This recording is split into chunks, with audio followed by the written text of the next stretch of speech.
जय भीम साथियों। परम पूजनीय बाबा साहब को नमन करते हुए तथागत बुद्ध, सदगुरु रविदास जी महाराज, भगवान वाल्मीकि महाराज,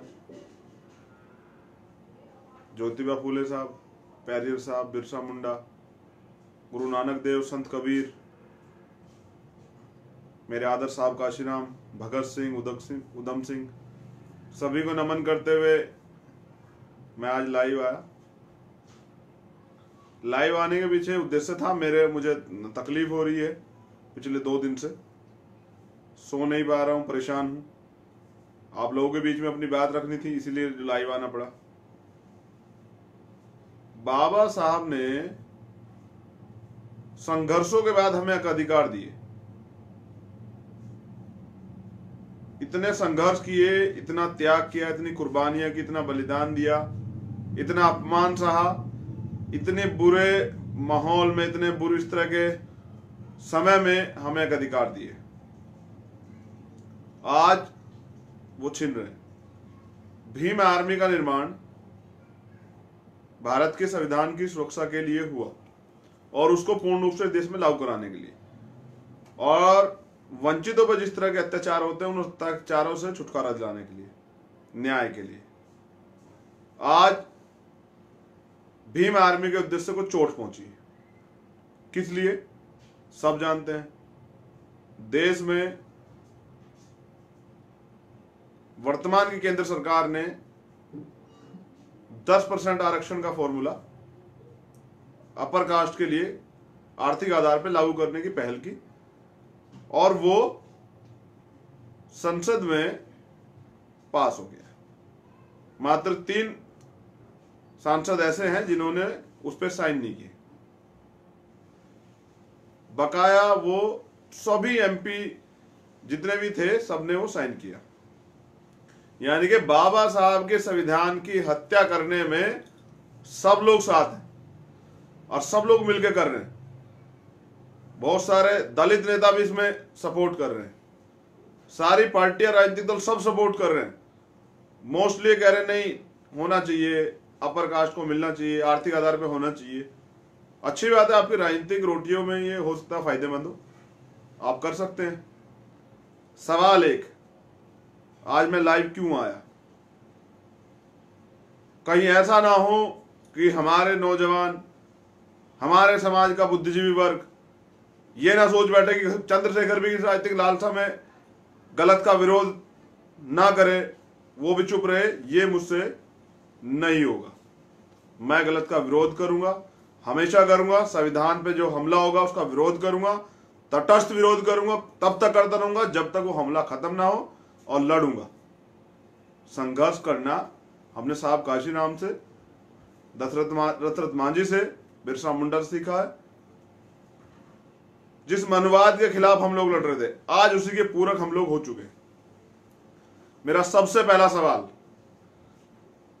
जिन हरामखोर SC ST के एमपीओ ने उस अध्यादेश पे सिग्नेचर किए हैं, उस प्रस्ताव पे सिग्नेचर किए हैं जिसमें लिखा गया है कि आर्थिक आधार पर अपर कास्ट को रिजर्वेशन देना चाहिए।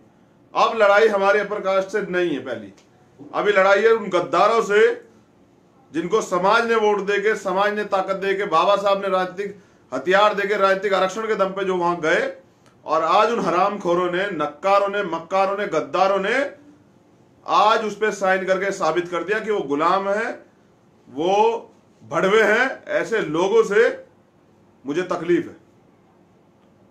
ये जो हमें मिला है इसके लिए हमारे महापुरुषों ने संघर्ष किया है, लेकिन कुछ दलों ने आज हमारे अधिकारों को चोट पहुंचाई है अपनी राजनीतिक रोटियां सेकने के लिए। सारे कान खोल के सुन लो, जितने एमपी आप मेरी बात को सुनोगे, राजनीतिक नसबंदी इसी बार सबसे पहले तुम गुलामों की करेगी भीम आर्मी। तुम अगर विरोध करते 131 SC ST के एमपी तो कभी ये नहीं होता अगर तुम लोग इसका विरोध करते, लेकिन तुमने साबित किया कि तुम गुलाम हो। आजाद भारत में बाबा साहब के संविधान में मिले हुए अधिकारों के बाद तुम लोग गुलाम हो। तुम्हारा इलाज सबसे पहले भीम आर्मी करेगी। तुम हमारे अधिकारों को छीनने में उनकी मदद कर रहे हो, संविधान की हत्या में उनकी मदद कर रहे हो, तुम्हारा इलाज होना जरूरी। ये मैसेज था उनके लिए जिन्होंने वहां साइन किए। अपर कास्ट के लोग तो करेंगे, उनका तो वो है, उनका तो अधिकार है वो करें। जनरल कास्ट के लोग बड़े खुश हैं, होना भी चाहिए, सब लोग समर्थन कर रहे हैं। आर्थिक आधार पर आरक्षण का कीजिए, मैं भी करता हूं, बड़ा समर्थन करता हूं। तुम तो 10% के लिए कह रहे, मैं कहता हूं उनको 15% रिजर्वेशन दो। जनरल को, सामान्य जाति को 15% आरक्षण इस देश में मिलना चाहिए, ये मेरी मांग है। तुम तो 10% कह रहे हो, तुम उनके सच्चे देसी का, मैं उनका सच्चा देसी। मैं कह रहा हूं अपर कास्ट को इस देश में 15% रिजर्वेशन मिले उनकी आबादी के हिसाब से। 10 क्यों दे रहे हो भाई, धोखा क्यों कर रहे हो उनके साथ? 15% आबादी है, 15% आरक्षण दो। और 85% आबादी हमारी है, हमें 85% आरक्षण दो। जितनी आबादी ओबीसी की है उनको ओबीसी के आबादी पे आरक्षण दो, जितनी मुस्लिम भाइयों की उसकी आबादी पे दो, जितनी बुद्धिस्टों की है, ईसाइयों की है, जितनी दलित समाज की है उनकी सबकी आबादी पे आरक्षण दो। लेकिन बुद्धिजीवी इस पे नए नए राग अलप रहे हैं, ये ऐसा हो सकता है, इसका फायदा होगा, इसका नुकसान होगा, इसका ये होगा, इसका वो होगा। लेकिन मैं बता दूं आपको जो मेरा दिल कहता है, मुझे लगता है कि ये बड़ी साजिश हो रही है। क्या साजिश है?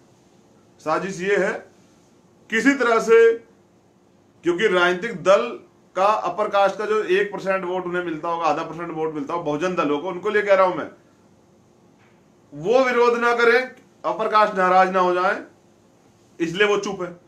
लेकिन सवाल ये है, एक बार आर्थिक आरक्षण का फॉर्मूला इन्होंने लागू कर दिया संविधान की हत्या करके, तो समझ लीजिए बुद्धिजीवी कुछ भी कहें, ये मुझे लगता है बहुजन स्वतंत्र आवाज को इस देश से जातिगत आरक्षण समाप्त करने की तैयारी चल रही है। उसका पहला हमला, उसकी पहले जो परिकल्पना तैयार की गई है वो आर्थिक आधार पर आरक्षण लागू करने के लिए ये किया जा रहा है कि एक बार आर्थिक आधार पर आरक्षण की स्थिति लागू हो, स्पष्ट हो, उसका कोई विरोध ना करे, और जब वो लागू हो जाए तो ये लोग हरामखोर लोग, ये संघी लोग जो संघ की मांग से लागू करते हैं, इनको पता दोबारा सरकार शायद ना आए, इसी बार लागू करा दो आर्थिक रूप से आरक्षण, और फिर इनके सुप्रीम कोर्ट में बैठे जज वो कहे कि नहीं इस देश में आर्थिक आधार पर आरक्षण लागू होना चाहिए। मैं स्पष्ट बता दूं, मुझे बड़ी साजिश की बू आ रही है कि एक बार आर्थिक आधार पर आरक्षण लागू करवा के ये जातिगत आधार पर आरक्षण को खत्म करना चाहते हैं। कहेंगे जातिगत आधार पर नहीं होना चाहिए, आर्थिक आधार पर होना चाहिए।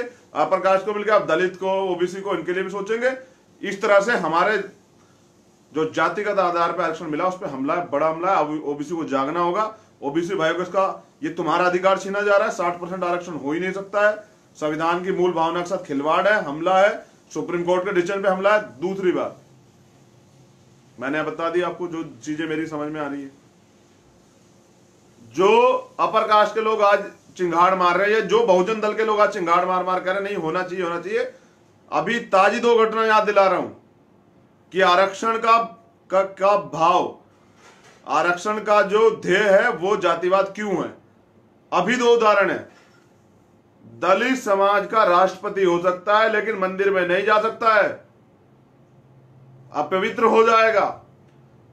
ओबीसी समाज का मुख्यमंत्री हो सकता है लेकिन जिस दिन मुख्यमंत्री पद से हटेगा उसको गाय के मूत्र से वो किया जाएगा, धोया जाएगा, साफ किया जाएगा, क्योंकि अछूत है। अभी एक शेड्यूल कास्ट की जज थी, उसका पीए था एक अपर कास्ट का व्यक्ति, कैमरा लगाया तो चेक हुआ कि वो थूक के पानी में थूक घोल के वो जज साहिबा को पिलाता था। सैकड़ों उदाहरण है, हजारों उदाहरण है, लाखों उदाहरण है। देश में हर जगह जातिवाद होता है। जाति के नाम पे, मूंछ रखने पे, अच्छे कपड़े पहनने पे, अच्छे बाल रखने पे, चश्मा लगाने पे, घोड़ी पे बैठने पे, बारात निकालने पे, अच्छी जगह खाना खाने पे, बराबर में बैठने पे हत्याएं होती हैं, जला दिया जाता है, निकाल दिया जाता है। आज भी अगर अपर कास्ट की शादी से कोई दलित समाज का बच्चा है, ओबीसी समाज का बच्चा विवाह कर लेता है, उसको सरेआम जलाया जाता है, निकाला जाता है, गांव से बाहर कर देता है। ऐसे देश में जहां जातिवाद चरम सीमा पे, अगर वहां आर्थिक रूप से, आर्थिक आधार पर आप आरक्षण की बात करते हैं तो आप बड़ा धोखा कर रहे हैं। हम इसमें बिल्कुल साथ नहीं है। अगर भीम आर्मी के होते हुए संविधान में दिए हुए अधिकार, संविधान की मूल भावना छेड़छाड़ होगी, आंदोलन करेंगे, रोड पे आएंगे, कुछ भी करेंगे, लेकिन संविधान को बंटने देंगे, कटने देंगे, संविधान को खंडित नहीं होने देंगे, संविधान की सुरक्षा के लिए सब कुछ करेंगे।